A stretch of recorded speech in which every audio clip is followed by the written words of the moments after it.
Money work. El mundo quiere dinero. Money work. Se arregla con dinero. Money work. Si me quiero educar, dormir en algún lugar, un lugar para trabajar, y si no hay pues emigrar. Todo money, money, todo el dinero. Solo un par de gente se lleva el botín entero. Funny, funny, pasa verdadero. Si tienes lo verde siempre llegará primero. Pero llegaremos antes o después. Solo a lo suyo, que Dios te lo ve. Que por más que tarde lo veré caer. Somos más lo bueno y tenemos fe. El dinero ya lo veré. No vendo mi alma, lo lograré. Seré el más grande, no olvidaré de dónde vengo ni cómo voy. Money work. El mundo quiere dinero. Money work. Se arregla con dinero. Money work. Yo digo las cosas como son. No quiero ninguna aceptación. Tampoco vengo a pedir perdón porque mis sentimientos se volvieron la canción. Yeah. No me vale mucho como tú me ves. Sabes, tú me llegas solo a los pies. Para mí ser grande es un interés. Ser un buen humano para mí es un deber. El dinero ya lo veré. No vendo mi alma, lo lograré. Seré el más grande, no olvidaré de dónde vengo ni cómo voy. Money work. Yeah. El mundo quiere dinero. Yeah. Money work. Se arregla con dinero. Money work. Corazón.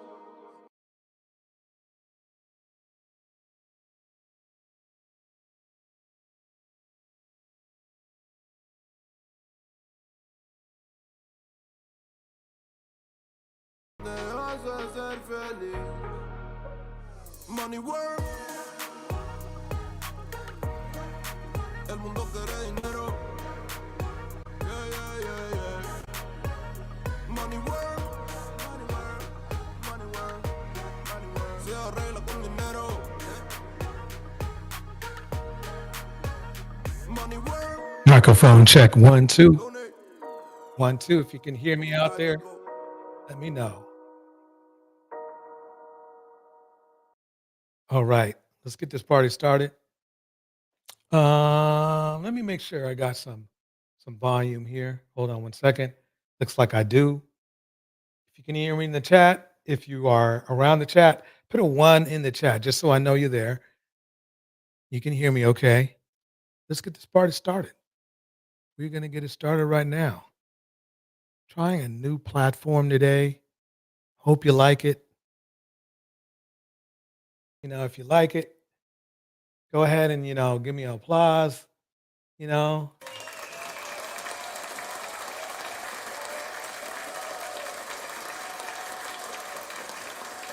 All right, Jackie in the house. It's good seeing you. All right, everybody, let's get this party rolling right now. Here we go. I just got out of jail. You said you did what? I had to wait on you. You had to wait on me? Yeah. Already, I appreciate y'all waiting on me. Appreciate you. Yeah. Show out. I'm showing out today. I want to put on all my jewelry. I'm Hey. looking fresh. My mom was like, that's Sean. Yeah. Okay, you know what's weird about this? I mean,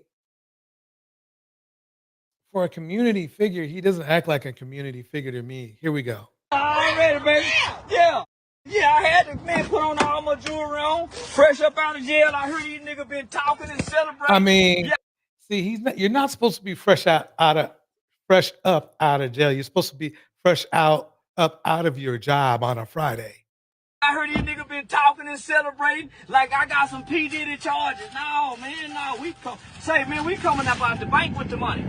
Yeah, we coming up out the bank with the money. And he's a P. Diddy defender at that? That's amazing. Anyway, basically what I'm doing is giving you a perfect example of someone we would call Pookie. This is I cannot make a better example than the consummate Manosphere Pookie himself, Charleston White. Yeah, we coming up out the bank with the money. High, like Genie, that nigga say. We coming up out the bank with the money, man. Yeah. Seeking knowledge in the house. Why seeking knowledge? Good seeing you. Yeah, we coming up out the bank with the money. That's all I'm gonna say. Yeah. The judge was mad at me. Yeah, why seeking knowledge? I need to I need to exchange contact information because I thought I had it, but I don't. Yeah, come get a picture. Yeah. Then we get the interview money. Okay, I mean, I just wanted to give you a little taste of what pookiness looks like. That's pookiness. But we're talking about wookiness today. Wookiness. Those who are not black that are pookies. But before we start that, I'm going to have this very knowledgeable man give you a breakdown on what to look for in the, very much of anything that's going on in life. Let's check this man out. He breaks it down perfectly. This is 411 Outdoors. Predators will bait and trap their prey. This happens in the wild. This happens in regular everyday hunting. And this happens out on the street. In this video, I want to talk about 3 ways that you can avoid being a victim of this. There are so many tragic stories out there of individuals of all age groups who were baited and trapped and suffered a terrible fate. We have to understand that a lot of robbers operate this way. Child molesters, traffickers, serial killers, they all use the bait and trap method. And so often they will play on our humanity. They will. Yeah, absolutely. Absolutely. That unfortunately, a lot of kind people have fallen into some traps. Looks like Indiana Mom is in the house. Jackie Gaines in the house. Why Seeking Knowledge is in the house. We're going to have a good old time tonight. Here we go. Manipulate our humanity and morality. They want to give you that opportunity to be a good Samaritan, but you gotta be careful with this. We all have a gut instinct, and I think we would all be shocked at how much we violate that. Do we want to be helpful when we can? Yes, but what we don't want to do is suffer a terrible fate over ignoring our gut just to be helpful. In this video, I want to share with you 3 things you need to know to avoid this. You know, maybe you're a big, strong, tough guy watching this. It still applies to you, but maybe you want to share this with your child or a grandchild or spouse. In my videos, I talk so much about the importance of time and space, and I want to start by saying this. Number 1, you don't owe anybody anything. You don't owe anybody directions. You don't owe anybody the money in your pocket. You don't owe anyone your time. So you have to be careful who you give those things to. Sometimes the mere conversation of asking for help is a way to bait you long enough for others in the group to seize upon you and trap you. There's so many scenarios I could pull from where the opportunity to help somebody could end up leading to your demise. If we're going to help somebody, there's several factors that need to be in play. Man, we need to have peace in our heart, peace in our mind. The atmosphere needs to be right. The disposition of that individual needs to be right. And it's going to come down to a lot of things, but there's a lot of times where that's not the case. You know, if you're driving home late at night and the person who's broke down on the side of the road happens to be broke down in a very secluded place, like a very dark, secluded exit ramp like I saw recently. I'm like, of all places for somebody to be broke down asking for help on the side of the road in a secretive little alleyway exit, I'll pass. Let him. Exactly. I mean, the thing is that what you can do is yell to him, I'll call for help when I get to a gas station. You know what I mean? Get on the phone with the authorities or something. Let him call a relative. Yeah. Or, you know, the night that I'm at my mom's house and a guy wants to come in and use the phone, but his energy was completely off, man. His disposition, he was hasty, he was nervous. No way. I didn't open the door to him. There's just, you got to recognize when it's not time to help someone, even if you. Exactly. And right now I need a little help. Just hit the like button. That's all I ask. It's free 99. It's free 99. Here we go. Do decide to help people, you got to be aware and you got to be vigilant, but don't let anybody manipulate you into helping them when you don't feel right about it. Right. And don't feel like you're a bad person if you don't help them. So in summary, the situation that You can still help, but it's going to be a phone call. It's going to be something remote. You're going to send them help. If somebody needs help, you can send them help.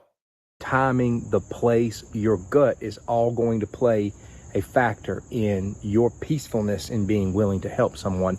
But do not violate your gut and know your environment. Do not sacrifice your life to be a Samaritan for someone who just wants to hurt you. Number two, absolutely do not approach a vehicle where someone is asking you for help. This especially applies to a lot of young people, but do not stand close to someone's vehicle. Don't do it.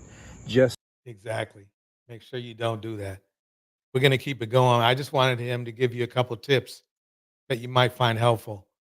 Here we go. Our first clip. Here we go. We know that he's mentally ill, right? Like whether he sat for 45 days or 46, like he's still mentally ill. Mental illness is a topic Alicia Runyon knows well. She's a therapist who runs her own. Check one. If the volume is good out there, let me know. Hit a 1 in the chat.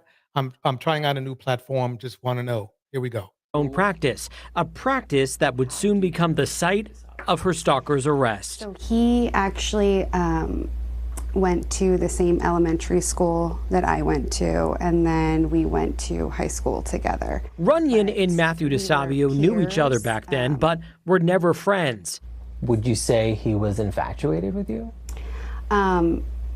Yes, it seems to be the case. A case of infatuation that lasted several years, a case that would eventually put DeSavio in prison. Oh, I got to go back. You got to. I mean, okay, here's my first tip. Anybody who looks like that, you see his eyes? Anybody? Let me see if I can get a closer look at him. Let's see if we can get a closer look. Here we go. A man is accused of threatening a 1 October-style massacre on the... In October 2022, Metro Police arrested DeSavio for threatening a mass shooting on the Strip. Sir, can you hear me? Yes, I can. After refusing to appear in court for months, he was present for this competency hearing 74 days after he first stepped into jail. I am finding him incompetent to proceed based on the findings of Drs. Colosimo. Clark County District Court Judge Christy Craig ordered him to mental health treatment that courts interpret are part of a constitutional right to due process, and treatment that's required to start within 7 days. By the end of March, 5 months after his arrest, DeSavio remained in a cell at the Clark County Detention Center, receiving none of that mandatory treatment.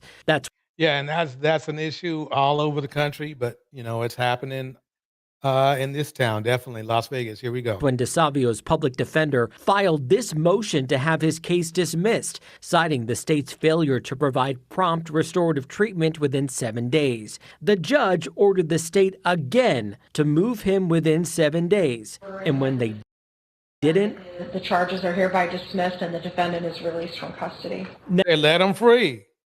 They let him free.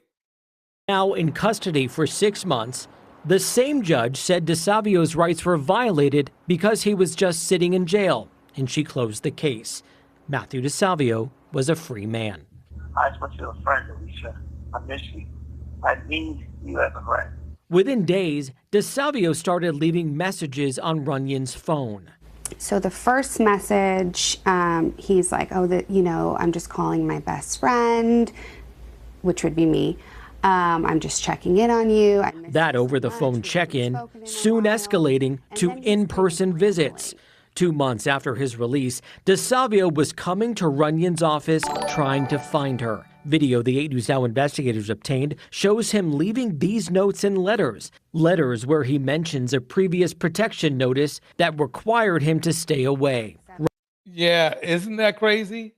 These people get real crazy. Why Seeking Knowledge? Thank you so much for the $10 super chat. Let me put it on screen. Why Seeking Knowledge says, $10 from Why Seeking Knowledge, one of the best shows on YouTube. Pookies, Wookies, Ray Rays galore. Yeah, I try to bring, TJ Torch and network for bringing the noise. Here we go. Yep, definitely. Here we go, everybody. Here we go. Here we go. Runyon, pregnant with her third child at the time, called police, who she says told her there wasn't much they could do. They said that they would take him to jail, but that he would probably be released. And he was, because he came back the very next day. And the next day, that's exactly what he did. This time, after so many years of being ignored, DeSavio's demeanor changed. Bye, Alicia, this Facebook post said, alongside a threat of another mass shooting at a Vegas Gold. That's how it is. You think they're flattering you, but they're not. After a while, when they get mad,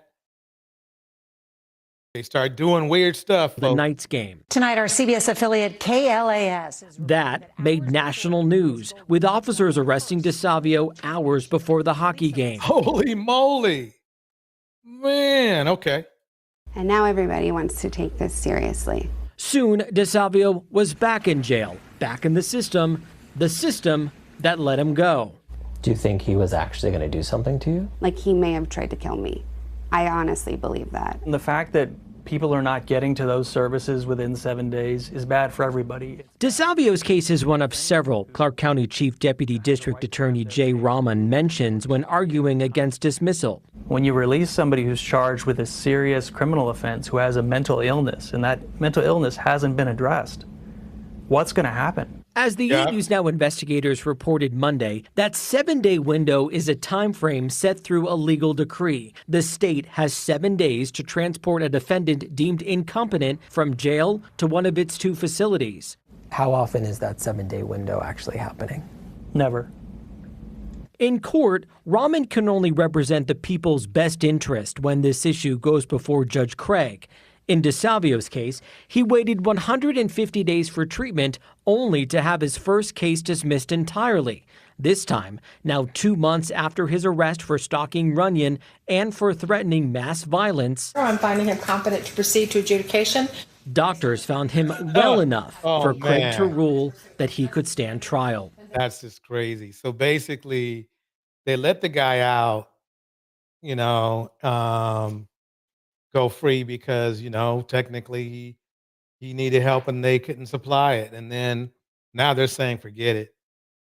I think it has more to do with him interrupting the hockey game than it does him being, crazy or not. But we'll find out. We're going to move forward. Hugh Hefner. Diddy's team did. Diddy's team went to court last night. And in court last night, Diddy's team is making moves towards trying to get another bail, a 4th. Yep, Diddy's team. But, a lot of people, they always bring up Hugh Hefner. Why didn't you talk about Hugh Hefner? Why didn't you talk about Hugh Hefner? Well, it's that night. Let's see if they come out and they watch it. Hugh Hefner was a monster, too. He was a monster. He turns out to be a monster. He's a monster. I think it's safe to say that anybody who's crazed sexually all the time, they have issues and they could be dangerous. And that's just the way it goes. That's just the way it goes. They're drinking heavily, doing shots, pouring alcohol over their body, licking it off each other, kissing each other, doing some coke off each other. So the key part of this interview is that woman said that those underagers were there. Yeah. Now, right?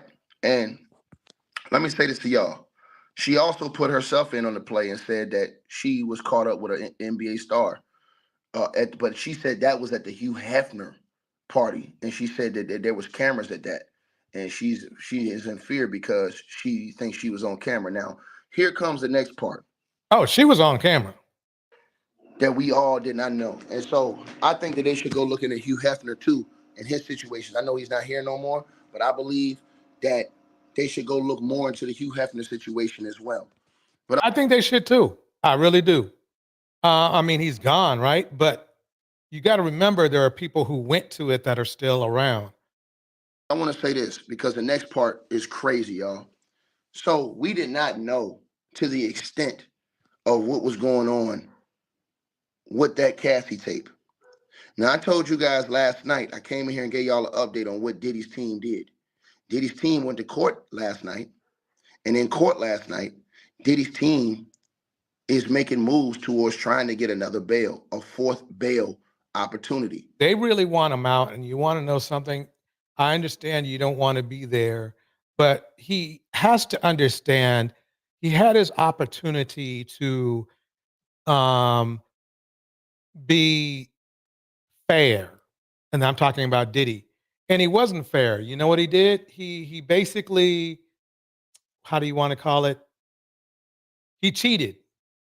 He tried to cheat the system. He was threatening people, you know, saying that he was going to sue people or he was going to financially damage people. You know, he was saying stuff like that. And the feds, they ain't having it. They're not having it at all. They're like, no, it ain't happening here. We know that as soon as you get out, Diddy, you're going to try to do something. You're going to try. See, the one thing I've learned about narcissists and sociopaths and psychopaths is that they'll do whatever they need to do to put themselves in a position to continue to do damage. It can be something as small as lying to the law, as something as big as lying to the law, whatever it is. Or lying. I've seen people lie to YouTube, you know, just to get back on so they can go ahead and harass other people. That goes on a lot. Now, today, the prosecution has come out, or should I say the government has to you guys right now. It says the feds are adamant that Diddy will menace or threaten witnesses or alleged victims if the judge lets him. Exactly. I ran into this problem a little bit, believe it or not. Yeah. It's called coercion. It's called manipulating witnesses, manipulating victims. Diddy feels like if he can get out, just the fact that he got out will do enough for him that nobody will show up, you know, no witnesses or damaged people will show up. Because they know that if he's on the street, they know he's sneaky enough to get around whatever kind of security they'll have around him. No, he needs to stay where he's at.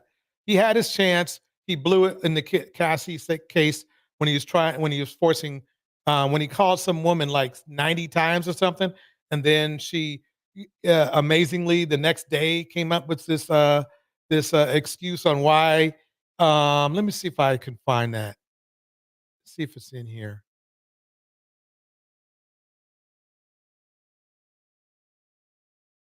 Trying to find it real quick.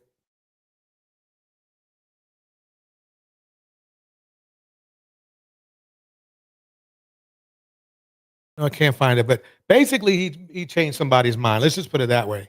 Him out on bail because they say that's exactly what he did in the aftermath of Cassie's beating. Now, this next part I'm going to read you guys is going to give you guys the Fed's case and why that Cassie tape means everything, because the feds have something else they're not telling us. I'm going to pause right there because you get to see the rest of that on our next Diddy live stream. But I just wanted to show you Hugh Hefner mainly. That's the guy we're talking about now. Hugh Hefner is like Diddy, and like they're basically, you know, like my team always says, you know, they run in packs. They run in packs, folks. That's why if you're around somebody and Phoenix Soul is in the house, it's good seeing you, Phoenix Soul. And if somebody is hanging out with gangsters, they're probably gangsters. Let's put it that way.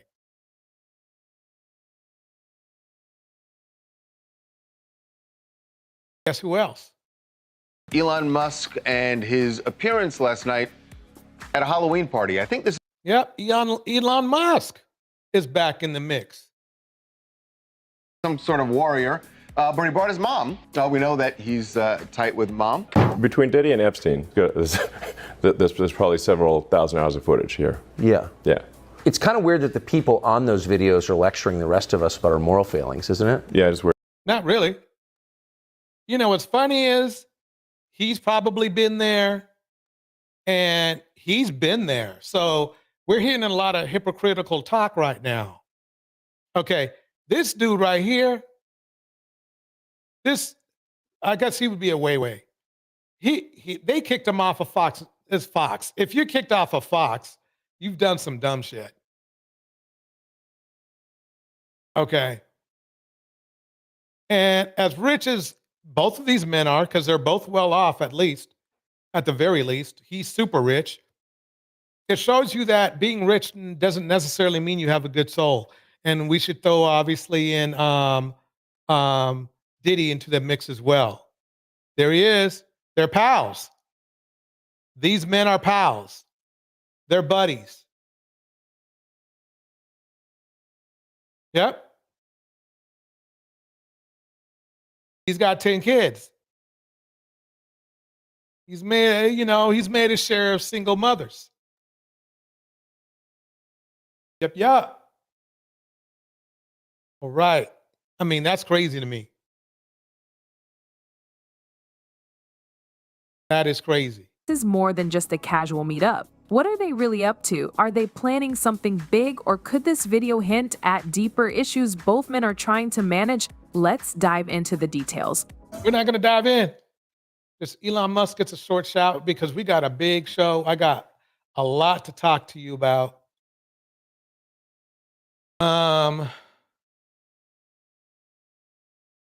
So here now is just a sampling of the long history of misogyny we have seen over the years from Donald Trump, who is once again the Republican frontrunner for president. I'll tell you the funniest is that I'll go backstage before a show. Yes. And everyone's getting dressed and ready and everything else. And do this, y'all. No men are anywhere. And I'm allowed to go in because I'm the owner of the pageant, and therefore I'm inspecting it. I'm inspecting. Right. I want to make sure that like everything is good. You're there. Yeah, the dress. Is everyone okay? They're standing there with no clothes. Is everybody okay? And you see these incredible-looking women. And so I sort of get away with things like that. I'm automatically attracted to beautiful. I just start kissing them. It's like a magnet. You just kiss. I don't even wait. And when you're a star, they let you do it. You can do anything. Whatever you want. Grab them by the do anything. You've called women you don't like fat pigs, dogs, slobs, and disgusting animals. Your Twitter account... Only Rosie O'Donnell. You could see there was blood coming out of her eyes. Blood coming out of her wherever. Where did Hillary go? They had to start the debate without her. Phase 2. What? I know where she went. It's disgusting. I don't want to talk about it. No, it's too disgusting. She was favored to win, and she got schlonged. She lost. So basically, yeah, I mean, you have to put him. You have to put him on the Wookie list. I'm sorry, folks.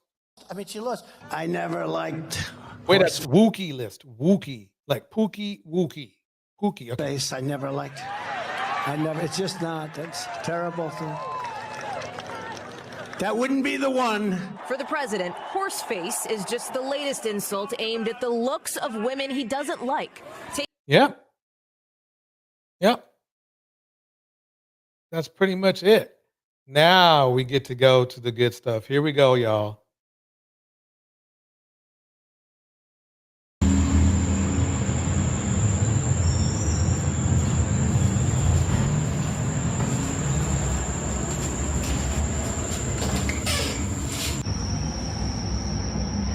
I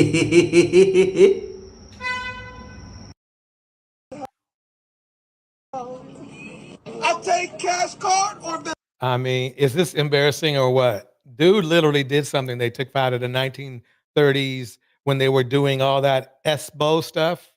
But you gotta say no to that hoe. This is brought to you by Pretty Black Magic. She's at it again. She caught this. But you gotta say no to that hoe. I take cash card or Venmo. But you gotta say no to that hoe. But you gotta say no to that hoe. Now, once again, dark skin, nappy headed, negroid features, disrespecting Kamala. I get it. A lot of people don't like her or her politics. They still run around with that lie. She locked up black men. She should have locked the motherfuckers up. If you ask me, she didn't lock up enough. So, this woman here, well, she's running for president. A lot of these kings hollering about Kamala not black. Donald Trump is. Let me pause right there. It says, say no to the hoe. That's what he's got on here. And vote for the same guy. Isn't that ironic how he's literally saying no to a woman, while Donald Trump was out there saying, grab him by the BP and everything like that. That's why they get along. That's why disgusting black men get along so well with Trump. Is because they both are on the same wavelength. They both run in packs.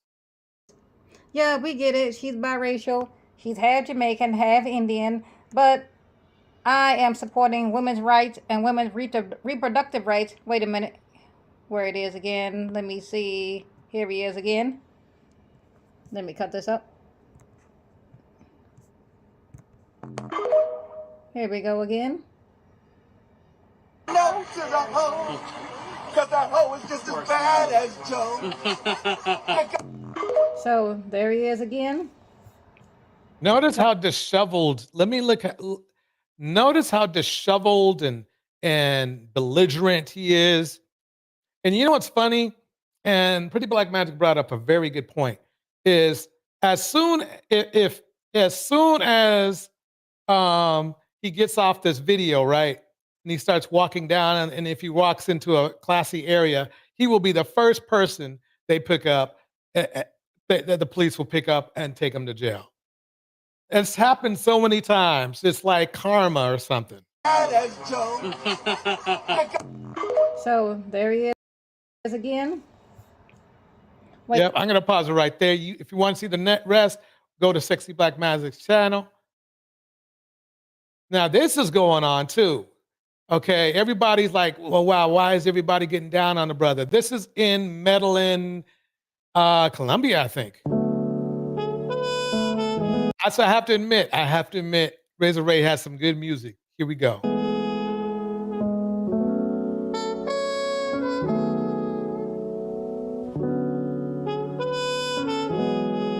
Yeah.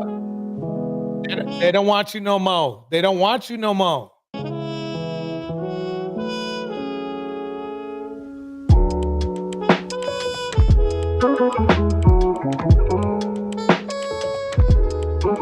Yeah, that kind of bumps right there.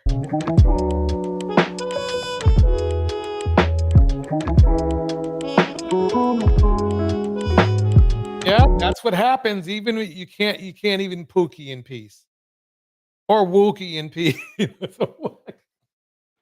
All right, let's keep it going.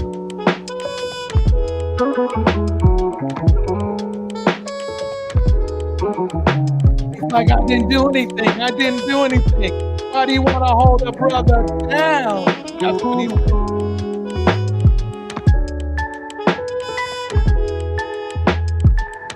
Yeah.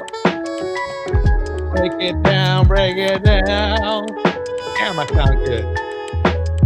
Phoenix, so I think I got it. I think I got the beat. So, things like that. Okay, so let me pause it right here. This is going to be good. This is going to be good. So what this is Tam actually told me about what was going on in here.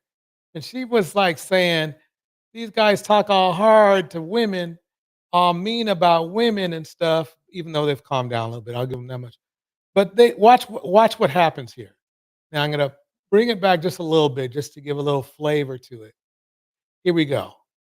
Dreams, you have an apartment out there inside Medellin. King of Dreams is in the building. Shout out to y'all seen your live stream with you and Big Boss last night. King of Dreams. The moment we've been waiting for. Yeah, I invited you on because your guy that's right next to you, Papi Rico, has some choice words to say. But I mean, Papi Rico is this man right here. He would be probably a Wookie. He could be a way, but definitely he is. He he's like that. I mean, he's a passport bro. Okay, here we go. If you want to, talk to him a little bit, or you want to talk about your what's going on in Medellin, but I guess you want to talk to Papi Rico, because he was. Well, there he is. Papi, See, I he's was right next looking to for his Papi. ass. Papi, you were saying some choice. You had some choice words about King of I Dreams. couldn't see. I didn't see his big head. Oh well, all right. Well, you were saying that King of Dreams was lying about certain things. Capping. I used the word capping. I mean, he's capping. He got upset with me because I called him out for capping. He's claiming he's making $10,000 to $12,000 he's a talking that Wookiee language. Okay, month, doing consultations, just consultations on Columbia, charging $250 for the first hour, and if you pay him $350, he's going to give you unlimited advice because he got so much advice. And I asked him, does he speak Spanish? And he couldn't answer the damn question, and he couldn't show me any damn receipts on the consultations. So I said he was capping. He got upset with me. He got really upset with me. And that's it. You don't have to speak Spanish to have a good dating life in Cali. It of course helps out, but it's not mandatory. Well, it's gonna boost a lot. Dude, in Cali, come on, Ethan, man. I probably lived there more than you. And it is a good idea to speak Spanish.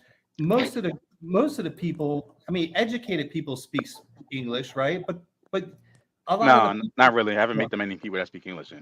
Only a few. I've only met a few people in Cali that speak English. let me fast forward a little bit.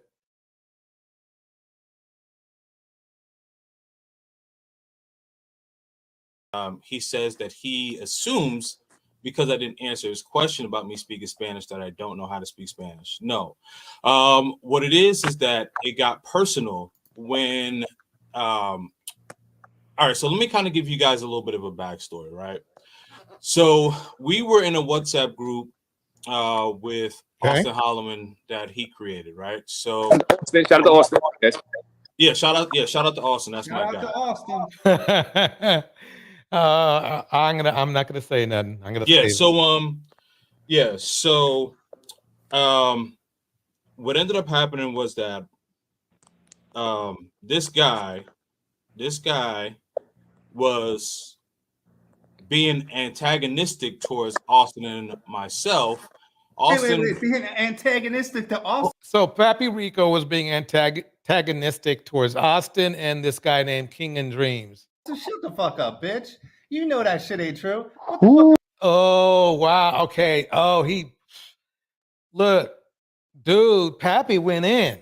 Let's see what happens. You're a lying motherfucker. So you're a lying motherfucker. Yo, you're a lying motherfucker. Okay. Come on, bitch. You a lying motherfucker. You hear this language? You hear this language? And look what they're doing. They just like, yes, Mazel. Papi Rico, hold on, mute him because I want to say something. I want to say something. I want to say something because the thing about it is that where you and I really fell off was where you had threatened and you said that you were going to put me in a body bag next. You want to know something that's funny? I remember one time being on Razor's panel one time. And some guy was talking about women and this and that. And I simply said, I disagree. And those dudes went off. They went off.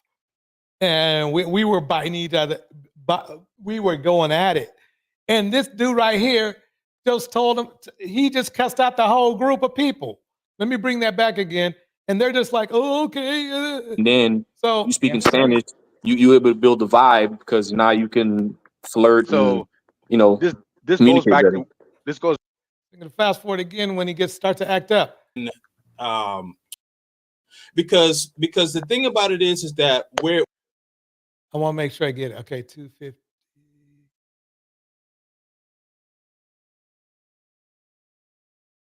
What ended up happening was that this guy was being antagonistic towards Austin and myself. Austin, wait. Being antagonistic to Austin? Shut the fuck up, bitch. You know that shit ain't true. What the fuck is that?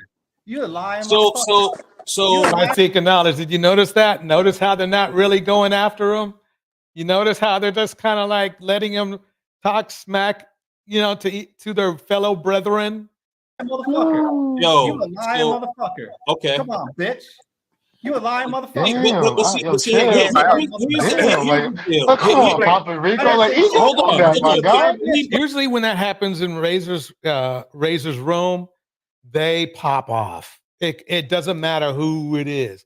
Look how they're just like being chill. Can we mute him? Hold on, mute him.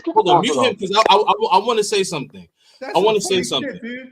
I want to say something. I want to say something because the thing about it is that where you and I really fell off was where you had threatened and you said that you were going to put me in a body bag next to my son, and I asked you for your address.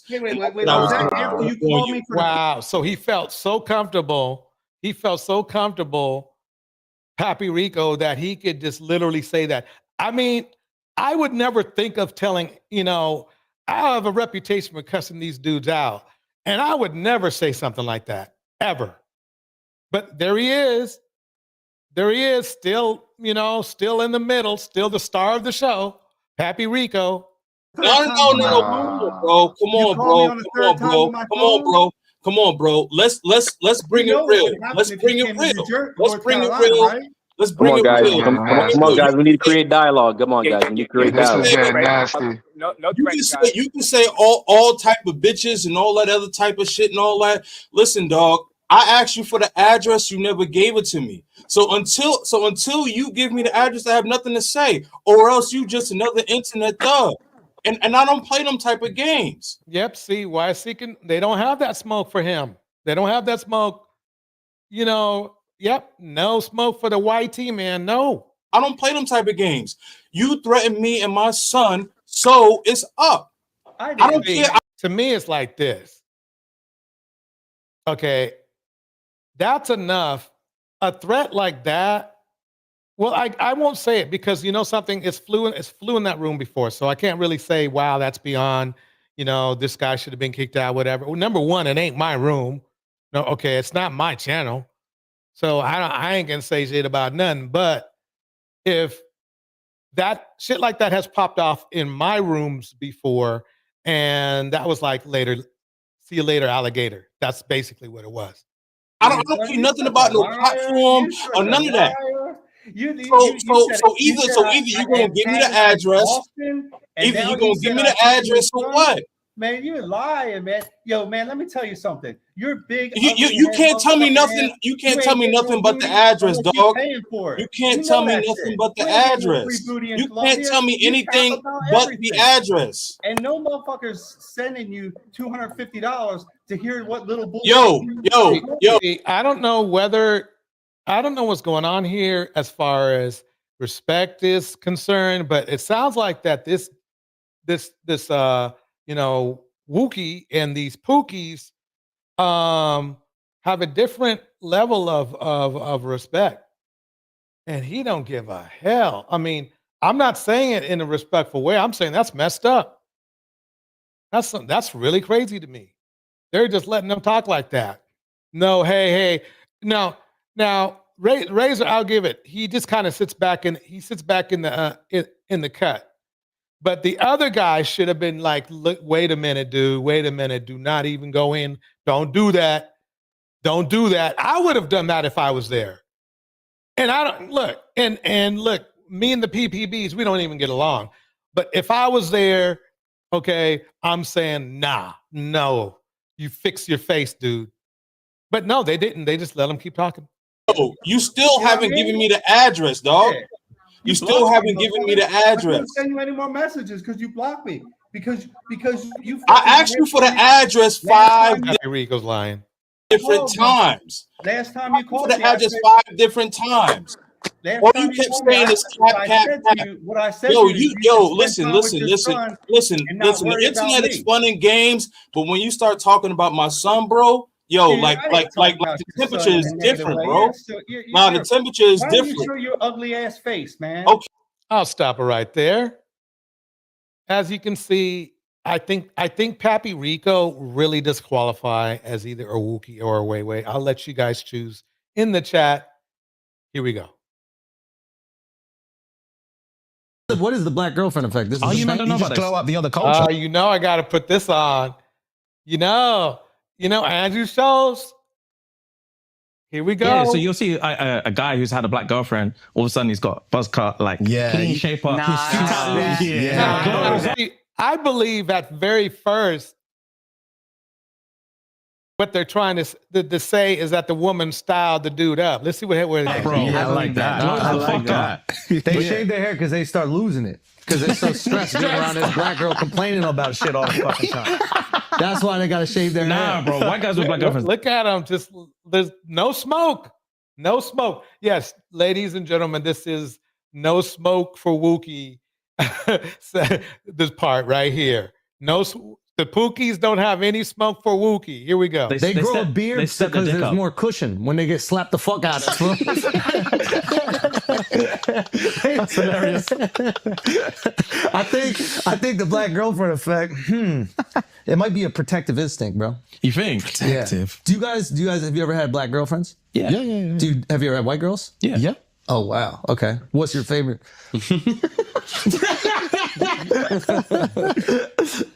We love them all. Yeah. Oh, really? We love them all. Yeah. That means white. Who Nah. That means white. Hey, let me get a translation. Kendrick fans, got him. The thing is they thought this was cool. They thought it was all right. They thought they were laughing it up. They was laughing it up. I didn't see them turn around and make any jokes about Caucasian women, did they? Yep. Yep. That's what's going on. Here we go. We love them all. That's royal English for. That's all you got to see right there. See, I'm setting y'all up for something. This is going to be good. Okay. And then, watch. Black male is being followed by a group of white people in a community. Very scary thing here. Check it out. What's going on, buddy? Nigga, that brother. He ain't my Obviously, he doesn't live here. The reason we're asking you to live here is a private community, so if you don't live here, you need to leave. If you live here, you're visiting a friend, it's fine, just let us know. If you get neighbors concerned since you're walking around my house, I'm not walking around. Hold on, Steve. The black man made one. Well, it's hard to call it because maybe he could call for the police and they would help him, but it would depend who came out. Past my house 4 times, I don't know you, I've never seen you here before, and you're walking past my house over and over again. So if you live here or you have a friend you're visiting here, that's fine. I'm not in front of your house. You're actually following me. You went up the wrong way. We're just asking a question. You live out here? I'm a part of the neighborhood. You're part of the neighborhood? Well, does that mean you live here? It's simple. Like, bro, what? All right, put up the picture full mask. I got the background. Give some insight. According to the details in the video, this incident occurred in Sarasota, Florida. Allegedly, the mother of the man being followed posted a video writing, TikTok, I really need some help. What you see here is my child being racially profiled and followed by 4 grown men because he was walking around our neighborhood. I guess we look like we don't belong in an upscale neighborhood, but here is a little backstory. The morning aftermath of Let me pause that. I've actually never had that experience. I grew up in a pretty poshy area, and I've never had a problem. Well, I can't say, let's say this. I never remembered a problem where a bunch of white dudes walked up to me and wondered where I was. Probably because there was only 2 black families in the area and they knew I was one of them. But basically the whole thing is this, is that basically it's funny that black men, we spend more time, not me, but my fellow brethren, we spend more time throwing smoke at black women than defending black men against men that are being, racist. You know what I mean? So this is the funny part. You got all that smoke for black women, all you black dudes out there. But when something like this happens, you ain't nowhere to be found. Don't get me wrong. I don't expect you to start something. No, not at all. But everybody should be on the phone calling that HOA, calling the nearby police, calling everybody, letting them know names and numbers, names, addresses, numbers of those people who are doing this. So if you want to run out here and be fake and act like you're against, women and their black male hate speech, as some of you clowns call it, what about the actual people who actually do black male hate? Like these dudes. Where's your smoke for these mofos right here? Where's your smoke for these men right here? I want to know, why is this man feeling like he's probably in a very bad situation, knowing because these guys are doing it like nobody's ever given them some smoke for doing it. So where's your smoke for them? Where's your smoke for them? But no, you choose to attack black women. The black men. And so when I say that black men are black women's worst enemy, now you know where I get it from. You're nobody else's worst enemy. They might think you are, but you're not. You saw how docile those guys were with the comedian dude who was ragging on their women. I just want to make sure I brought this up. So where's that smoke for the people who deserve the smoke? Men like this, not because they're white, but the way they think. Not because they're white, but the way they think. You have no smoke for them.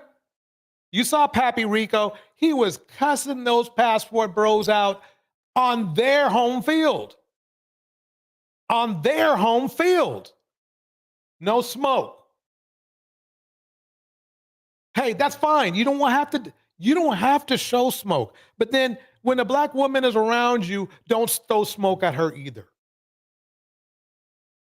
You're supposed to be, you're the ones who bragged about protection and provision. Where's the protection? Where's the provision?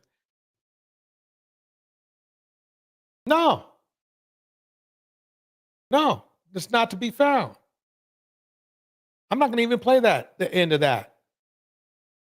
Of course, it doesn't end nicely. All right, so we are going to talk about another person who might be a Wookie or a Ray Way or not, because it's here for you to decide. Here we go. How would you describe you, Travis? Are you the jerk kind of guy? Are you the nice guy? Yeah, I mean, I am a big jerk. I mean, I'm a loving guy. I give every single one of these girls a chance. Back in 2016, a candid Travis came by our set revealing all about his e-reality show Catching Kelce, in which 50 women from 50 states competed for his love. Have I ever made sexy time on the 40-yard line? Oh! It's a little down and dirty, but it's still PG. What kind of girl are you looking for? I need confidence that she can be in such a limelight an athlete is in. Right. On top of that, be able to be respectful, polite, and classy. All the qualities many believe Taylor has, but ironically, it's Travis who will have to adapt to Taylor's fame. To put that into perspective, she has a staggering 273 million Instagram followers compared to his 3.4 million. I'm more of a goofy guy. Back when Travis was promoting his dating reality show, we saw his lovable personality when he performed his touchdown dance. Woo! Wait a minute. There we go. I guess he did say he was a goofball, right? There we go. Travis narrowed down his crop of bachelorettes to Maya Benberry from Kentucky and Veronica Harwood from New Jersey. It's Maya. You ain't going back to Kentucky no time soon, huh? I'm so happy I can't even cry. Me and the winner are currently together, and we're trying to make things work. And right now, it's an experience. Trying to make things work is never something you want to hear out of your partner's mouth. But his relationship with Maya was short-lived. The Ohio native went on to date sports reporter Kayla Nicole off and on for 5 years. Kelce's Super Bowl winner. Off and on for 5 years. Off and on relationships. Remember, these are things that is common amongst any race of men. If off and on, short relationships, you know what's going on. You know what's going on. Here we go. Earlier this year bolstered his eligible bachelor status. By June, Vanity Fair had declared it was the summer of Kelce and helping secure his newly minted A-list ranking, an SNL hosting gig that showed off his comedic chops. This is my fiance. Your fiance? Abby and I went on one date in 2019. Okay, so if you think this guy is a Wookie, put a 1 in the chat, 2 for Way, or 3 that no, he's just a nice, he's a nice guy. Go ahead and put that in the chat. If you're watching this on the replay, go ahead and put the numbers in the comment section. Okay.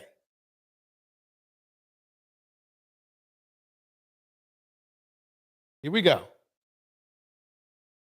If you guys would see each other, like, are you guys cool or no? I mean, I would probably like hit him with a head nod. That's about it. Kayla Nicole hinting at where she stands with her ex, Travis Kelce.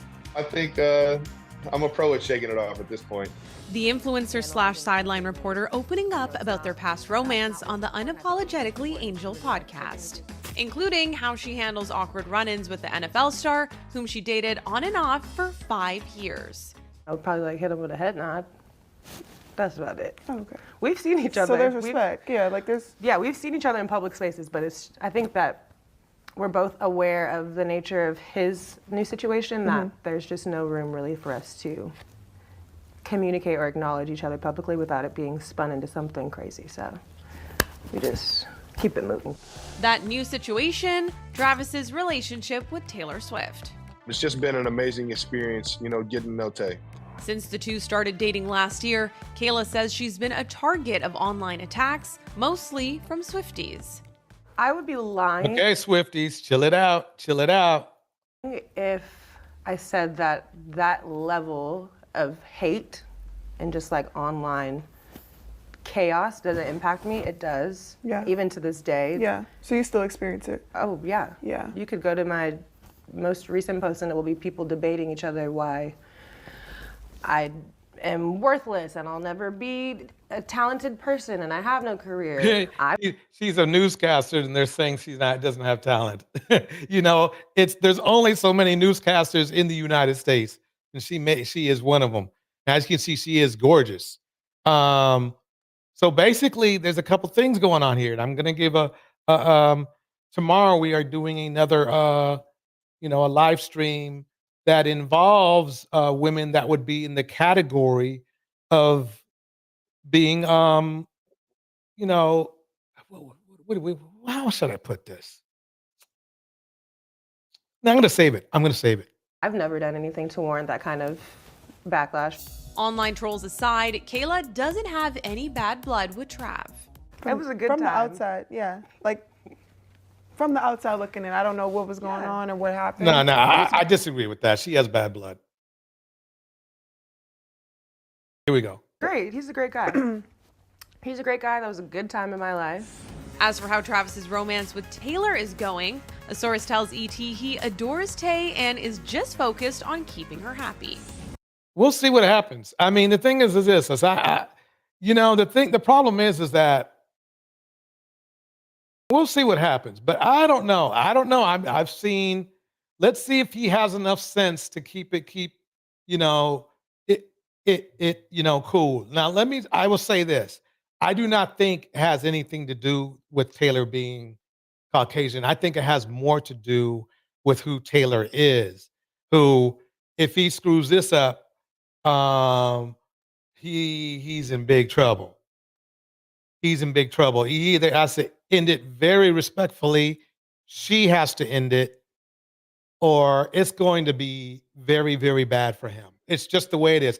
Just like if what's his name? I can't even remember dude's name, you know, who is you know, is she married to who is married to Simone Biles, right? He's on the hot seat too, no matter what he does. But both men, to me, are very much the same. The dude who's playing for, I forgot what team he's on now. He keeps bouncing around. And Travis right here. And I only know Travis because he plays a position that everybody sees all the time, and he's on the field all the time. But they're both the same man. They're both players. I will not say, and the difference is that Travis has a little tape on him for not being the coolest guy. They can be their authentic selves and love each other for who they are. It's a very easygoing relationship because they have such a strong bond. Everyone is excited about their future together. Listen, I'm just enjoying life. I'm living it to the fullest. He's notice how he's saying all this generic shit. Next thing you see, if he's in the club with his black brothers and stuff, his whole vernacular changes. His whole voice, everything changes. I guarantee you. Yeah, that's what's gonna go down with that. Way before Trailer, Kansas City Chiefs tight end Travis Kelce had another prominent partner, Kayla Nicole. They were linked on and off for 5 years. What finally ended things? Kelce disappointed some fans when he confirmed his first breakup with Nicole, a sports journalist, in August 2020. The couple had been dating for about 3 years when Kelce took... I think Kelsey Nicole looks a lot better. A lot better. I don't know. I think I just like the shape of her face much better than Mr.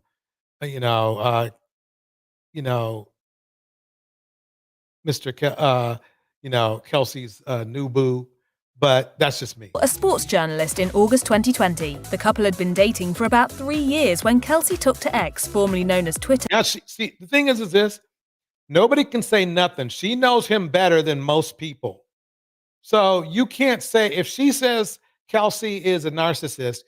There's a good chance that he is. She's a newscaster too, so she knows the environment where you got to make sure that if you're saying something, you better be saying the right things because they'll blow it up. And I've never seen nobody has clapped back at her for saying that. The reason they might cuss her out for being, for even bringing it up, but they don't cuss her out for that because they know she's talking on facts. She is. Now we're going to go on to our main part of the show, which is Shia LaBeouf. Here we go. You're doomed. What would happen now? I'm going to ask you later on after I play Shia LaBeouf for a little while, who he reminds you of, and I'll see if you are on point. Here we go. To you was your asshole would suck. You would fucking start sweating bullets, and you wouldn't be thinking about the job that you got to get to, or the girl you got to hold on to, or where you're gonna go for Father's Day, or what. That you immediately your whole life would get very small, and the only rational response to that kind of information is, well, what do I do? And if I told you to staple a dog's dick to your fucking chin and walk up and down the street picking up cigarette butts, you would do it. You wouldn't ask me why or whether you believe in it or nothing. You go look for a dog, And so that made sense to me. He puts me in a car. He says, I need you to listen to this Sandy Beach tape. Now, at this point in my life, like I'm like barely hanging on. And I'm using this woman like drugs. Every time I need validation, I'm with this woman, and she becomes what the mask of success that the job created for me, which kept me from really looking at myself. She became that for me in the interim. And he's like, you got to get rid of all of it. There is no more work and no more romance for a year. You're going to have to give me a year. And I'm thinking I'm not going to be able to pull that off, And right away I'm half measuring, and this is my wiggle room. I can't. And he says, I need you to download this tape, this Sandy Beach tape. Sandy Beach is a big speaker.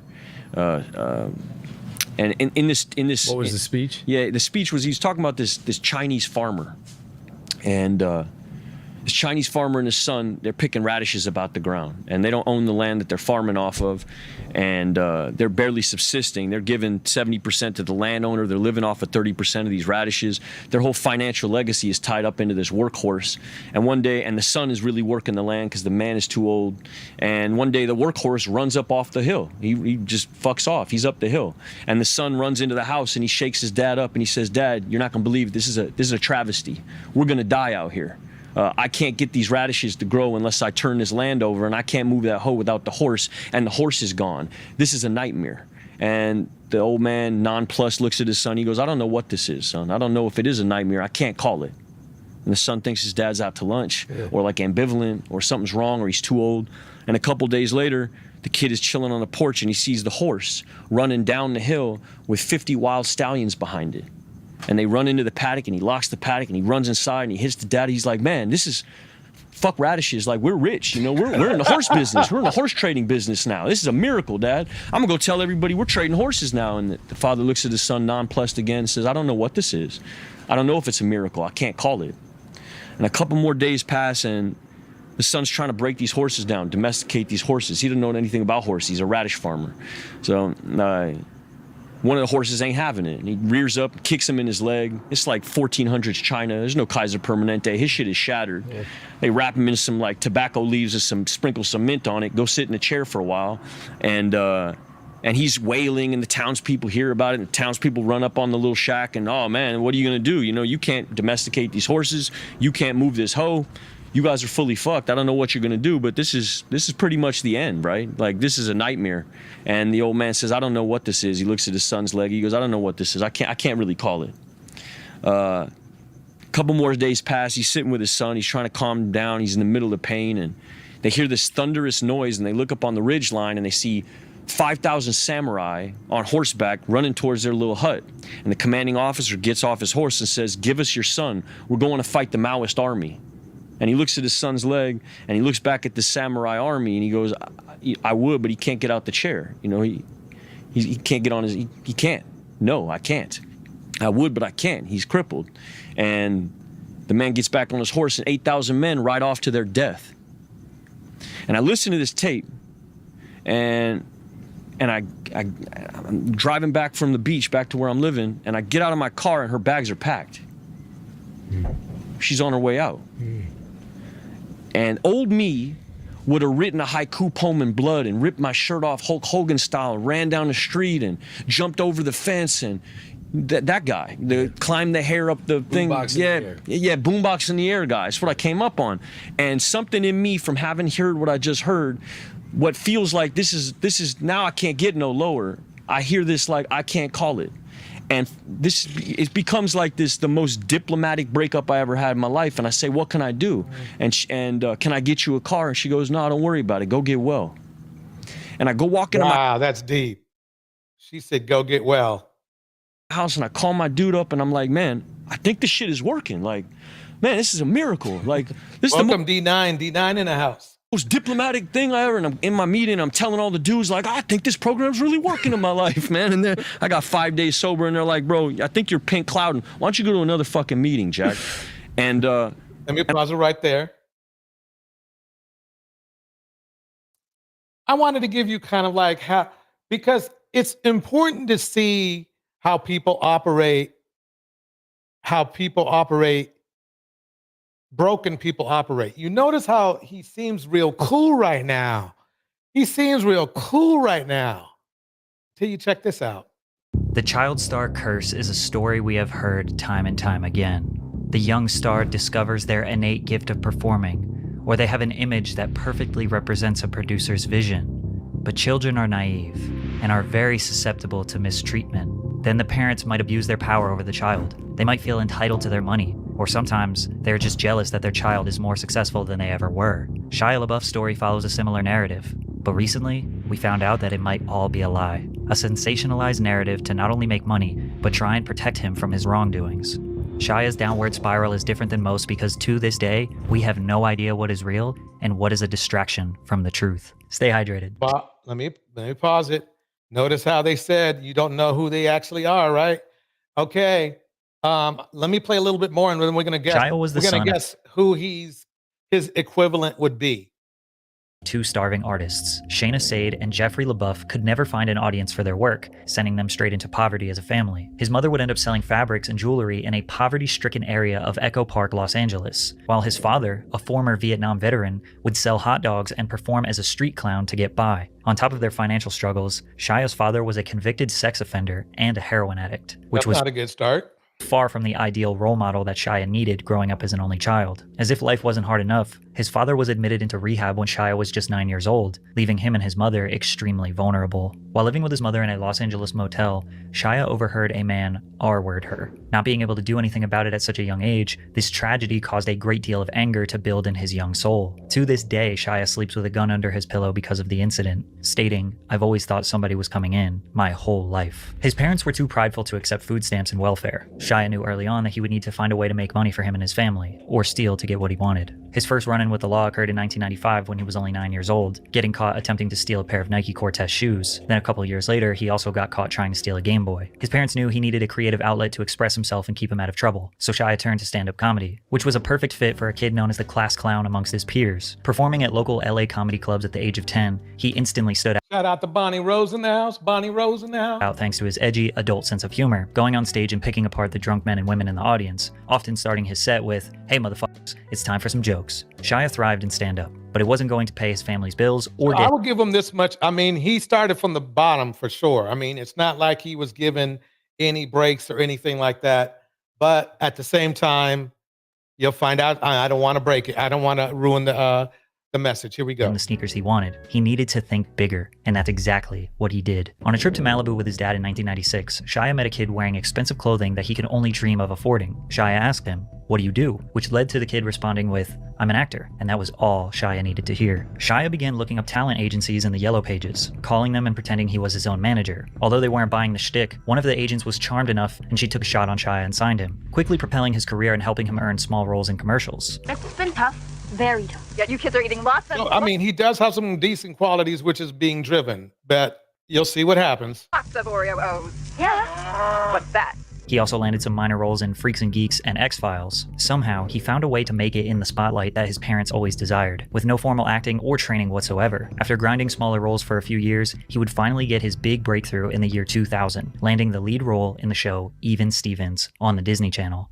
And you're not shy. I read somewhere for the even. Okay, so I'm going to fast forward a little bit because I don't want to go through that. I want to go through when he starts getting arrested. Right about there. This is right after he did, right after he did Transformers. A result of his troubled childhood, was starting to take over his life. Arrested in November of 2007 for misdemeanor criminal trespassing while refusing to leave a Walgreens. He described the incident, "My logic was off to say the least. Again, I'm on the sauce." By on the sauce, he means alcohol. His go-to vice that would become a big Folks, if somebody drinks a lot, problem later on. it ain't gonna help. Arrested on suspicion of drunk driving in Hollywood in the summer of 2008. And in 2011, he got involved in a brawl outside of a Vancouver Wait, let bar. me stop this because I thought I saw something I needed to read. Okay, so in 2008, LaBeouf was arrested. 2006, suspension of drunk driving Hollywood after he and two women were hurt in a crash. Then 22, he was cited for misdemeanor for drunken driving instead of a felony drunken driving because the injuries suffered by the others were minor. Wow, okay. Suspicion of drunk driving in Hollywood in the summer of 2008. And in 2011, he got involved in a brawl outside of a Vancouver bar. He was slowly starting to derail, like many of the child stars that came before him. He earned $15 million for his role in the third Transformers movie. Money was no longer the motivation for him. He didn't need to grind anymore. He decided to step away from the franchise and the millions of dollars it would have continued to. Nah, that's not real. I don't know if that's true. To be honest with you, Patrick, this is, by the way, this is from Patrick, CC live stream. No, I thought there was more to it. When he was kicked off, I don't think it was by his own. I mean, it was by his own actions, but I don't think it was by his own decision. Produce. He started to chase roles that were more artistic and character driven. In June of 2012, he made a nude appearance in the music video for the song Fior Piano. The video depicts a man and a woman locked in a never-ending cycle of addiction and desire. Then, just a few years later in 2014, Rob Cantor created a theatrical performance by the name of Shia LaBeouf. The lyrics describe Shia as a murderous cannibal. Shia makes an appearance at the end of the music video for this song, ominously applauding in the audience all by himself, which would later turn into a viral meme. Now, this performance wasn't really meant to be taken seriously, but the motivation behind it was unclear, and overall just seemed to be pretty bizarre behavior for an A-list actor who was being deemed the next big thing by Steven Spielberg just a few years prior. It was in 2014 where Shia was truly never the same. Up until now, he had some arrests, some weird acting roles, but now people were really starting to question everything they thought they knew about him. It all started with this hashtag I am sorry art exhibition. Would you mind taking the bag off? Can you take the bag off your head? Can I take the bag off your head? Wow. Okay, it's you. Hi, Shia. I Am Sorry was hosted in Los Angeles in early 2014. Shia was dressed in a suit with a bag over. So that basically goes like that. Now let's get to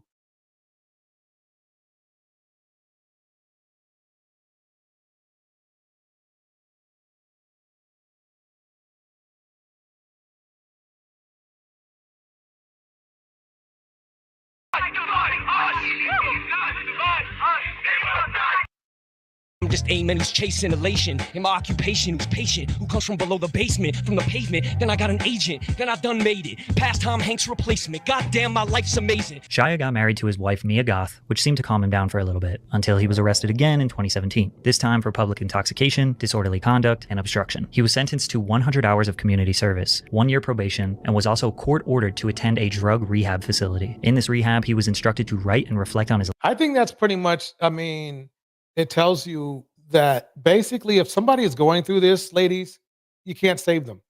Life, which may have been just what Shia needed to dig They have to save themselves. himself out of the hole that he was in at the time. And you wrote this movie while in court-ordered rehab. Yes, sir. Yeah. Which is, did you say, hey, I got this time, I'm going to be in here, I'm going to do this? Was this something you set out to do? Well, they said you have PTSD, you got to start writing. This is how you get to the solution. The only way out is through. So I started writing all these dark chapters, of my life. Now, what I noticed about Shia is he is a smooth talker. I mean, being an actor, he has those skills. And a lot of people have this skill.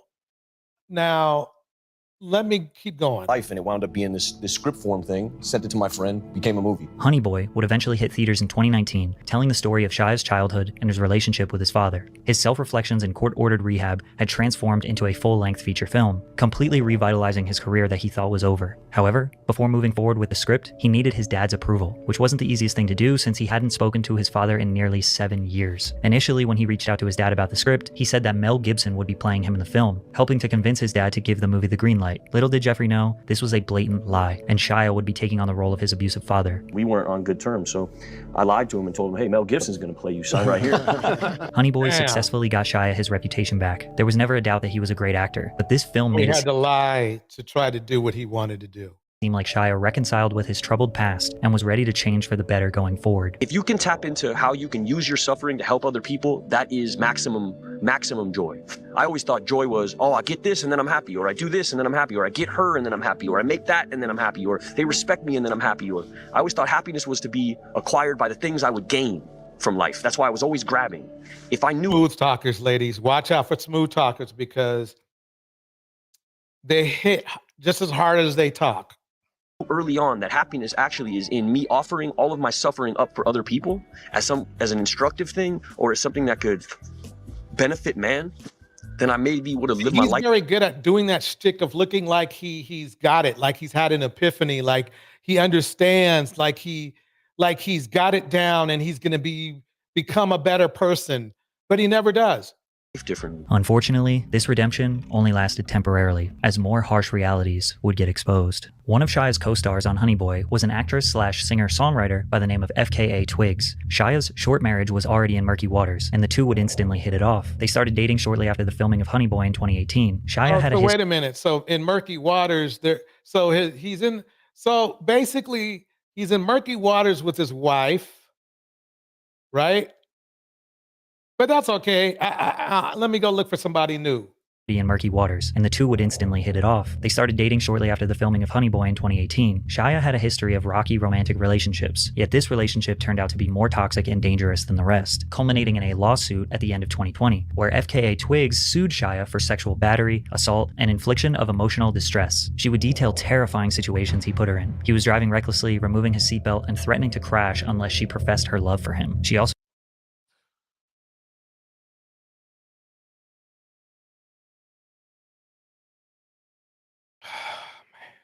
says that Shia gave her an STD when he knew he was infected. What? See, it happens everywhere. It's the mindset. It's the mindset of the human. The mindset of the human. Let me break it down. The lawsuit also included that Mr. LaBeouf knowingly gave Miss Barnett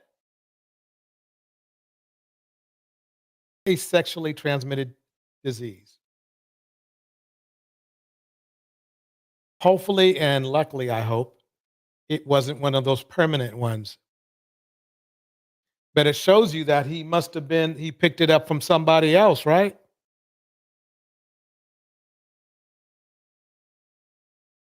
And she ties us into what's going to be going down tomorrow, which is a whole mix of different things going on tomorrow. Because there's one thing about FKA Twigs. She is defined, would be defined as an exotical. Whether she would find her, Shia did he? No, not quite there. I don't think he's there yet. No, he's not Diddy. He's in the, we can say he's in the ballpark, but he's not. I think there's somebody that I'm thinking about right now that's a little bit closer to being like Shia LaBeouf. Or Shia LaBeouf, because I guess they're about the same age. Let's see what happens. FKA coming out also empowered pop singer Shia to come out as well, stating that she too had experienced abuse from Shia, calling him a pathological liar. People found old footage of Shia after an argument with his ex Mia Goth, saying that he was about to kill her. If I'd have stayed there, I would kill her. At the time, Shia didn't address the allegations. Instead, he promoted his new movie, Padre Pio. We're making a film, me, Abel Ferrera, and Willem Dafoe are making a movie called Padre Pio, about the great Padre Pio. After that, we didn't hear from him until the film was... Let's pause it right there. Let's let FKA talk for herself. Here we go.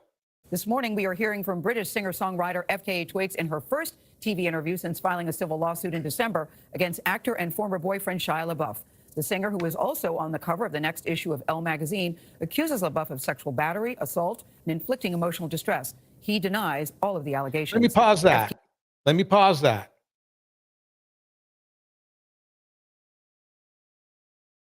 As you can see, she's gorgeous. Would be defined as an exotical in at least the YouTube world. But the problem is that she's going through a lot. She's gone through a lot. This dude was part of the Hands and Feet Club. Who else is in the Hands and Feet Club? Okay, everybody, try again to tell me who's in the Hands and Feet Club. Who's in the Hands and Feet Club? Who is in the Hands and Feet Club? Okay, I'll give you a hint. He was dating a very, very popular singer at the time that he put hands and feet. See, why is he a Diddy? My Phoenix Soul says my daughter. I will say something. Her music is definitely way different. It's cool. But let me go show you who I'm talking about. Okay, here we go. Some viewers may find the following video disturbing. Viewer discretion is advised. On February 16th, Chloe Bailey announced on her Instagram account that she would be featuring Chris Brown in her upcoming song. This immediately unleashed a Wait, let me slow it down a little bit. wave of criticism towards Chloe for collabing with a man who has a long history of violence, abuse, and misogynoir. Chris and his fans... Boom. Chris Brown. If you think I picked a good mirror for Shia LaBeouf, let me know. Number one, both are still very popular. Okay. Number two, very violent. Number three, both addicted to drugs and alcohol. Number four, this is where they split a little bit. Chris will get a whole crowd of people to beat up on people. Shia, I haven't heard. He seems to do all his stuff solo. That's what I see the difference. And you all want to tune in tomorrow to tomorrow's live stream because I will be reviewing FKA Twigs' music. Because she is clearly what people would call an exotical. The exoticals would call her an exotical, but I want to show you the pain and the heartache that exoticals go through. Because the hard part that I'm not understanding is like, no, never mind. Anyway, you'll have to find out tomorrow. I'm not going to give everything out. You know, yeah, his Chris Why Seek Knowledge, when you read up on Chris Brown, you're going to be a little bit disappointed. He's been in the Hands and Feet Club since Rihanna, who was another person who was an exotical. So I guess the point I'm trying to make, it's nothing against exoticals, but it just shows you that if you are around the wrong person, it doesn't matter. It doesn't matter how beautiful other people think you are or anything like that. The key is do you know how to hit the eject button?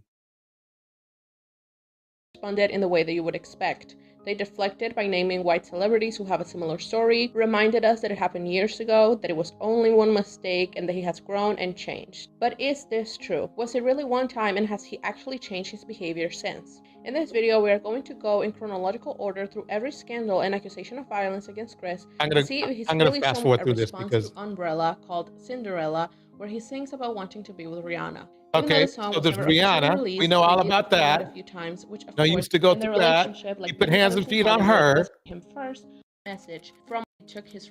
I'm going fast forward because it's not about Rihanna or Chris Brown. Charged with felony assault. Okay, he was charged with felony assault. You know, so both people, they went to jail, went to not prison, but they've had their time when they've been gone to court over DV. Let's put it that way. To the charges and was sentenced to 5-year probation, as well as community service and domestic violence counseling. To the UK to anyone guilty of a serious criminal offense. Public safety is one of our primary concerns. Drake's representative denied his involvement in the alleged incident, saying Drake did not participate in any wrongdoing of any kind last night. Okay, so basically, yeah, he got in fights with Drake, but that's no big deal. At least that's man on man, right? Entourage clashed with Frank men outside of the 14th, and with 2 men outside after his involvement in a hit and run in LA. Okay, he put hands and feet on her. Okay. Charges were eventually dropped, but he was served with an additional 1,000 and was ordered facility. Later, he would be sentenced to 131 days in jail for probation. Okay, believe it or not, I think they were more Shia LaBeouf basically. Remember, you know how in our community it's like, well, look, the white T man gets more breaks than us, blah blah blah blah. Well, Shia LaBeouf seemed to have gone to the jail just as much as Chris Brown has, and I think Chris Brown has even at this point is edging out Shia LaBeouf. Okay, that's my opinion. That's what I think. So we can't really raise the flag for that one. But a lot of times, you know, when Chris tours, he gets a lot of backlash, you know, for having, you know, supporters. Can you kind of talk about that a little bit about, you know, him being in the industry this long and still, you know, getting that kind of hate for something he did back in when he was young? Yeah, when people was drinking Similac. I don't understand. Notice how they're ignoring all those other incidents. There's been like 15 incidents since he put hands and feet on Rihanna. There's been at least 5 women, at least. It's probably more than that, but that's who reported. So it's funny how these dudes be getting all this amnesia. For me, you know, I've done 5 albums with him. You know what I mean? Okay, so we're gonna go back to Shia LaBeouf. Here we go. Whether you know him from Even Stevens. Following his parents' split, Shia LaBeouf resided in the Tujunga area. In 2020, singer Talia Debrett Barnett, better known by her stage name FKA Twigs, sued her ex-boyfriend Shia LaBeouf for sexual battery.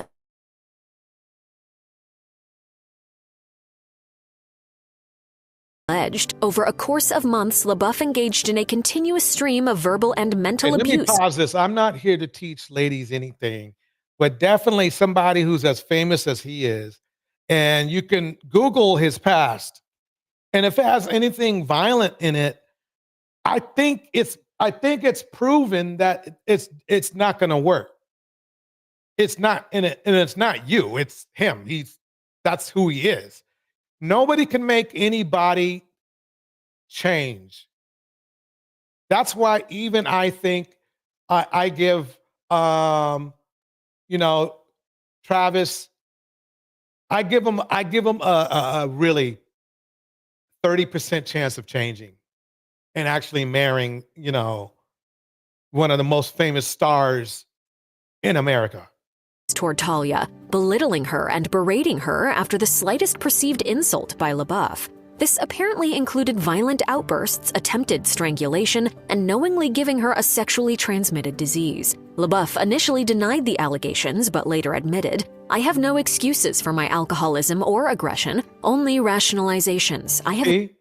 What he's doing is what a lot of men in our community do. What he's doing is he's forcing his mates to accept abuse. He's forcing his mates to accept abuse. Hey, this is what my way or the highway. And ladies, I'm telling you, take that highway. I've been abusive to myself and everyone around me for years. I have a history of hurting the people closest to me. I'm ashamed of that history and am sorry to those I hurt." And he's really smooth. The thing is he's really smooth and good at seeming like he's got it and he's learned his lesson. But then it's all about the hands and feet club at the end of the day. LaBeouf later recalled that as 2 more women, including artist Shia, came forward with further allegations against him, his mental health deteriorated. While speaking on the podcast Real Ones with John Bernthal, LaBeouf admitted that he was close to taking his own life. He's since admitted that he's now glad the women came forward, and he claims to be making amends and taking accountability. That's what they all say. Okay, let me break something down now. Now you see what's going on in life. Shia LaBeouf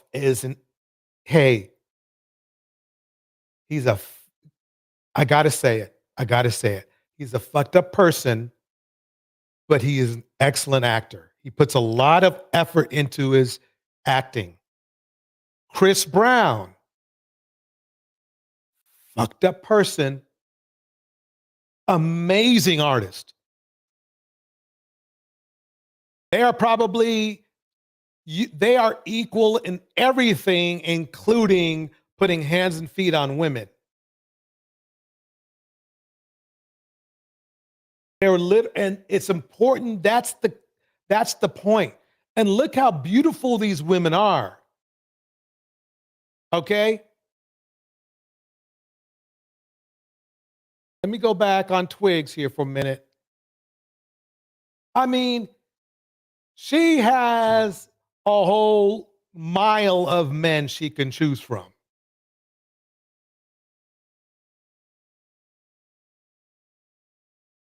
And she ended up with Mr. Hands and Feet.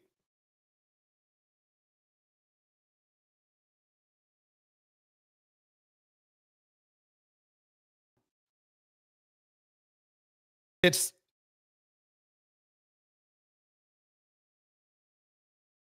about getting beyond how talented somebody is.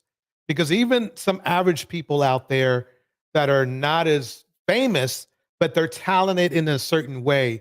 And men with that mentality are very good at using their talent to trap you. You're like, well, he's a piece of crap. He treats me like a piece of crap, right? But he's an amazing. You think he's an amazing person, which he's not. He's a piece of crap, but he's an amazing talent.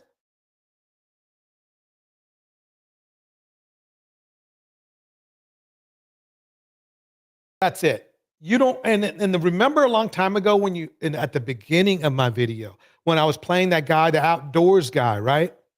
And he was saying,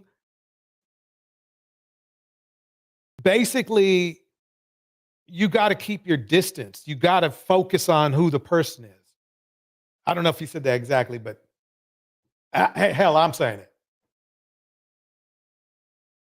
You got to be careful who you're around. It doesn't matter how talented somebody. They're not talented for you. They're not talented for you.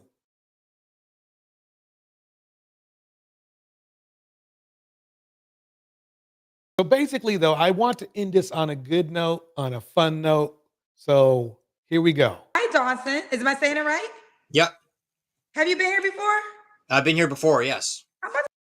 I know it's not Dusty's by the dozen, but, let's find out. Here we go. Let's say you look familiar. Do you have an update?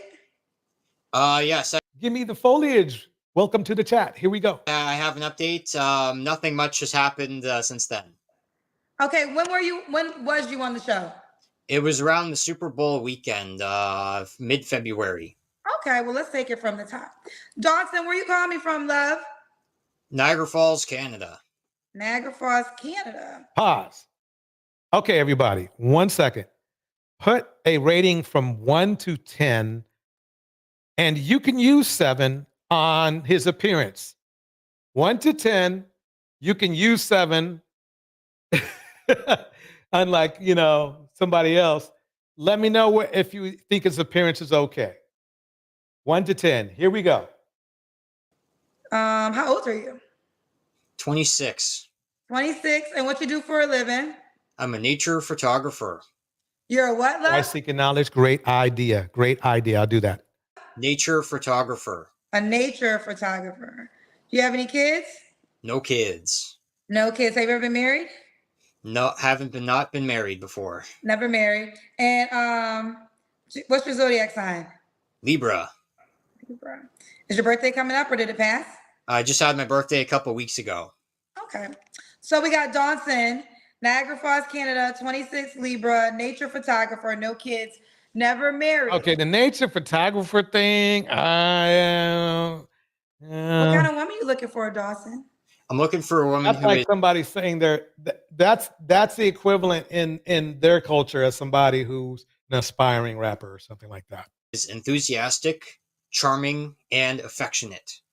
Ooh, we got it down pat. Enthusiastic. Hey, no appearance said. No, let's see what. Enthusiastic, charming, and what's the last one you said? Affectionate. Affectionate. What are your deal breakers? Deal breakers are no smoking in the living room, but she could, smoke in other places. But that's pretty much it. She just can't smoke in the living room, but everything else is okay. Yeah. Okay. Let me pause it right here. Indiana mom sums. He looks way older than 26. You know something? I'm gonna go out on a limb and say that younger men in general are starting to look older these days. I'm not sure why that is, but I've seen a lot of like dudes who say they're like 22, 23 on Kendra's show, and you swear they're 43. Here we go. Should she look a certain way, Dawson? Nope. Do you care about ethnicity? It's all about the personality. Okay, so she could be any race. Any race. Any race, okay. What about money? Should she make a certain amount of money? Wait a minute. That doesn't make sense. No, that can't be. You know, the red pill black men always say that, you know, Caucasian men ain't checking for black women. That can't be true. There must be something wrong with my TV set. Nope. As long as she can, you know, just kind of support herself, and then we can eventually support each other in the relationship. As long as she's comfortable. Okay. Should she be in Canada? I prefer it to be in Canada, but if she's from Cleveland, if she's from Buffalo, or if she's from upstate New York, then I don't mind. Because those places are close to Canada. Yeah, if it's about a 3-hour drive, I don't mind going back and forth. My first radio job ever was in Buffalo, New York. And I used to go, because it's like right on the border. You could be in Canada in 10 minutes. Now, you know, I contrast this conversation they're having versus Mr. Can't Let Go. And it seems like this is a more pleasant conversation. And this guy's a completely different race than Mr. Can't Let Go.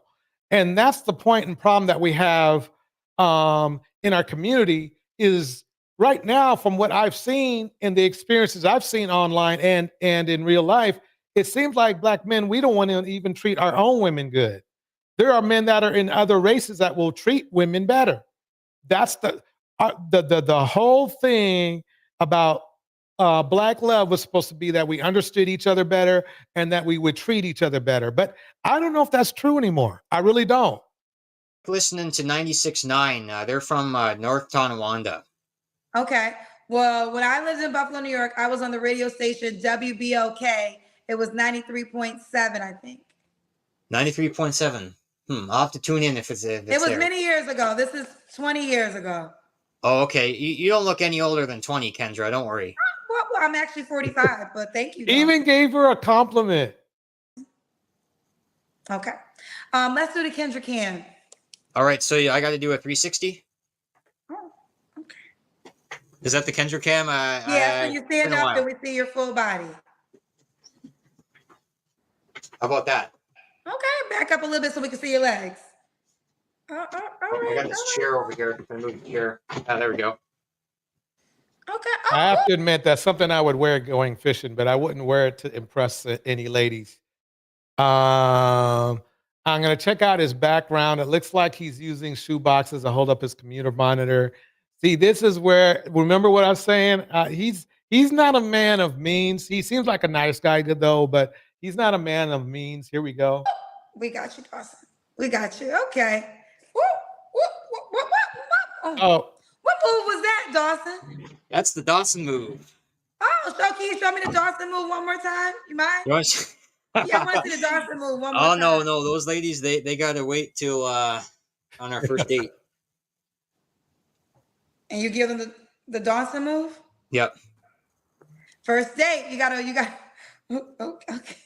Dawson, when was your last relationship? My last relationship, well, my last date was last November, and then before that, I guess my last relationship was last April.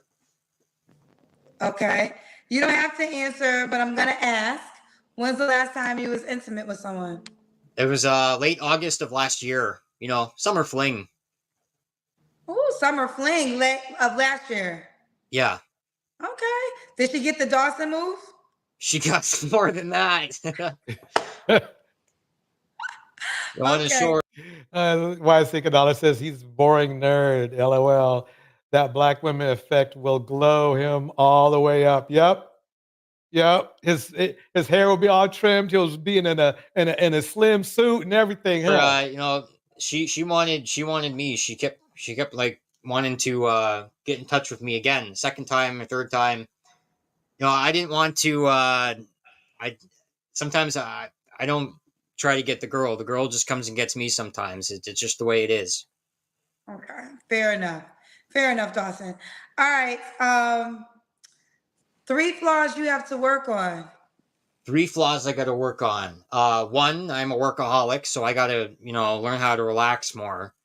2, I can be kind of neurotic sometimes, kind of scatterbrained. That's not a good sign, but okay, let's keep it going. And 3, probably focus. Yes, I think it'd be nice if I were to focus a bit more, and then I can pay more attention to my partner. Okay. Now you're 26. What's the age range you want to date? I can date 21 to 43. 21 to 43. All right, Dawson. Well, I'll make it 45. Huh? Oh. Dawson, why would a woman be lucky to be with you? A woman would be lucky to be with me because there's many different reasons. There's so many different ones. That's why my brain was stalling. Yes, I'm very smart and intelligent. I have a good sense of fashion. I'm a good dancer. I don't know about the fashion part. I haven't seen the dancing yet. No. As far as I say, no, he's not Chris Brown. That's for sure. I'm good in bed. And I'm always learning, constantly learning. So I'm a different person from when I was in February, and I'm going to be a different person in the next show. So I'm always growing as a person. That's a pretty good line. Woo! Dawson said he a good dancer and he good in bed. Now, who told you that? They told you, the women told you that? Yeah. I've never had a one-night stand. It's always been multiple. They be wanting, like you said earlier, she be wanting to come back. Yeah. All right, Dawson, I got this question for you. Let me see. They said, what are some of your celebrity crushes, Dawson? Who are some of your celebrity crushes? Do you have any? Yeah, so I always have a crush on myself because I love myself the most. Okay, so he's a jokester. He's pretty funny. He's silly. Yep. Indiana Mom, he's silly. He is funny. You know, he's got some jokes. The thing is that is he using that talent like, let's say, Chris Brown was using his talent, and like Shia LaBeouf was using his talent? That's what you got to ask yourself. But also, the other crush would probably be Margot Robbie. Margot Robbie, by far, because she can play the good girl and the bad girl. She want a girl that can play the good girl and the bad girl. Yeah, I want the full package. Okay. Cheat Doll said, would you date an Asian and a black woman? Oh, hell yeah. I've dated a couple of black women before. I haven't dated an Asian woman, so I'd like to branch out a little bit if I can. Yeah, if they got a good personality, if they have the things I'm looking for, and if they're in the things I talked about earlier, I'm open to dating them. Let me pause it right there. As I say before, you always want to divest with caution, but at the same time, you can't deny the numbers. There are 20 million black men in the United States. There are 230 million Caucasian men. You can see that at the very least, you get rid of the bad apples, you're still going to be left with about, 50 million, right? Just throwing it out there. It's just numbers, folks. Ooh, child.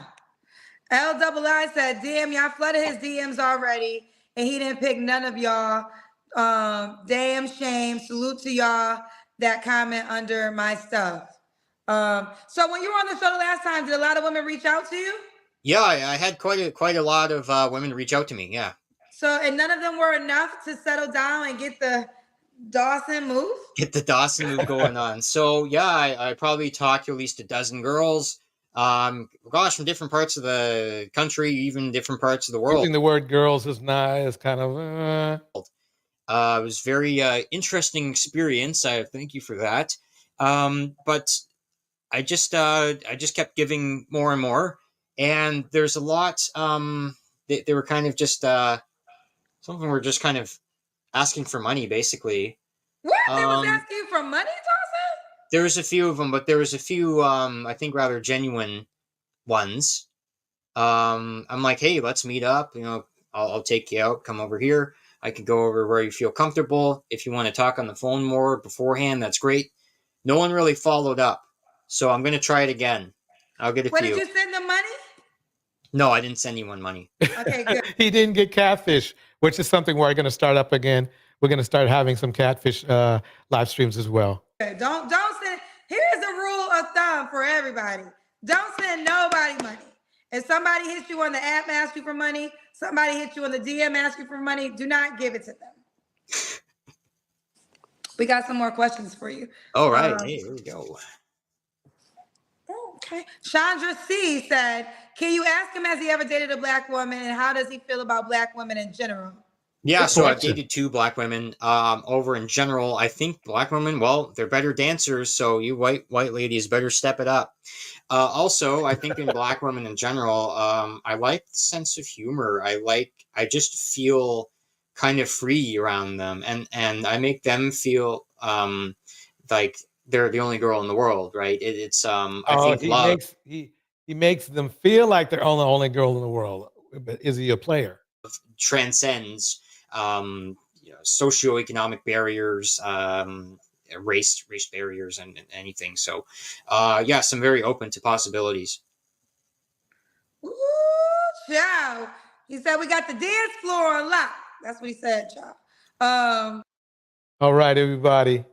That is it for tonight. If you want to see the whole, it's only an 11-minute clip. Go check it out on Kendra's channel. Y'all, I appreciate you coming through, checking out the live streams. Another Wookies and Ways and Pookies and everything going down. Tomorrow we do have another live stream. It's going to be very deep. Basically, it seems like to me, Red Pill is going to taking their shots at the exoticals. And I want to report up on and see what's going on with that. Old Ches Charday is trying to throw some smoke their way. So we're going to go over that tomorrow, along with more FK twigs and a lot more good stuff. Let's just put it that way. This is DJ Torch. I'm hitting the beat right now. I think I am. Here we go. All right. Shout out Indiana Mom, Jackie Gang, Gimme the Foliage, Deontay Grant. Hey, what up? What up, Deontay? How you doing, man? Phoenix Soul, Indiana Mom.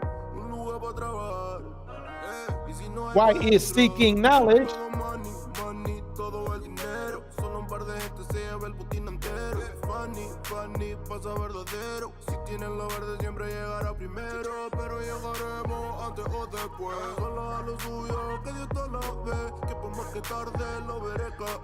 Bonnie Rose, Jackie Gaines. Jackie, thank you. An amazing job in the chat. Moderation, top quality.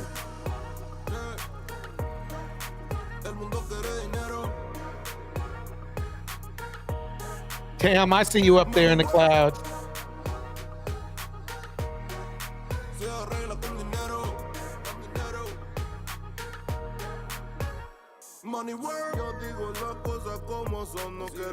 All right. Tampoco vengo a pedir perdón porque mis sentimientos se volvieron la canción.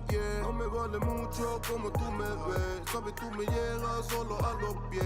Para mí ser grande es un. All right, everybody. Enjoy your night. El dinero ya lo veré. No vendo mi alma, lo lograré. Seré el más grande.